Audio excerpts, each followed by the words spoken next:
So let's take a sample requirement right now. Let's assume that we want to build a new intranet. Okay, a sample requirement. Okay. So building an intranet for JTC, for example. So we have multiple departments. Okay.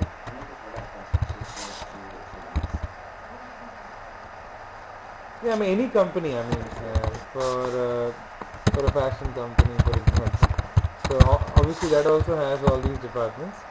So we have so these two are definitely required, and then we have sales, and then of course we have let's say inventory, and then you have let's say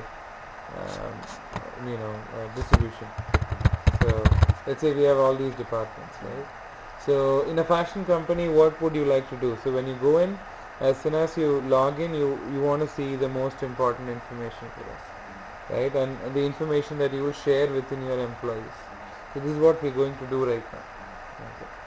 So the first thing is you open your this thing. So you'll have to change the title here, right? So let's do that using site actions. So site actions menu has all these options, and most important option for the administrator is your site settings.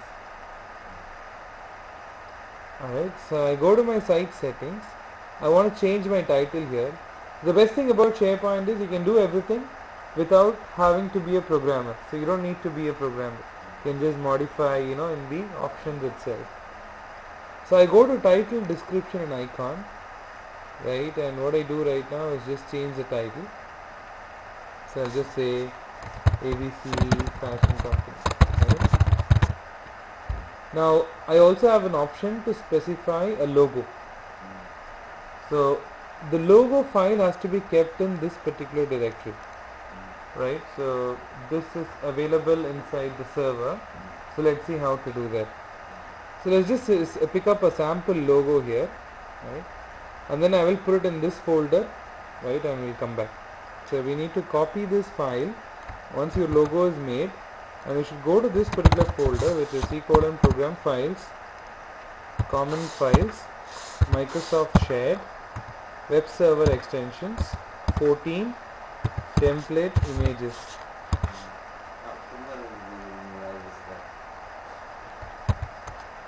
Okay, so I mean it's very simple, right? So we have this you need to memorize this part, because this 14 folder, 14 actually means Office version 14.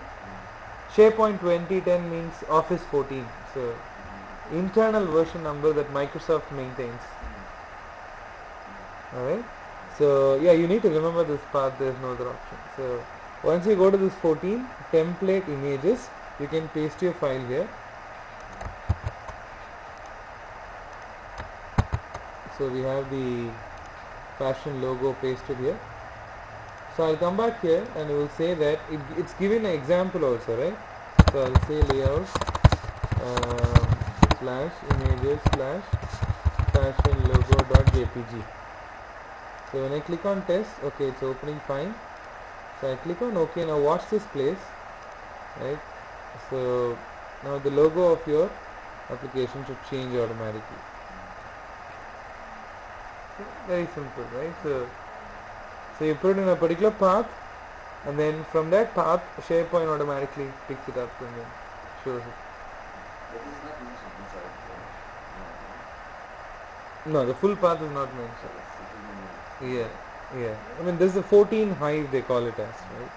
Now you can also see how easy it is to edit this page. So there is this page ribbon, and you click on edit. Right, you can just edit whatever text you want here. So welcome to our fashion company, right? So you can just edit whatever you want immediately.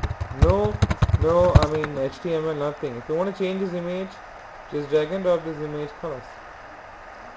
Very easy. Inside the collection of site. And then save and close it. That's it. This is the site level, yes. Site level, yeah. So just save it and then that's it. So no web page, HTML, nothing. See, immediately changed. Yeah.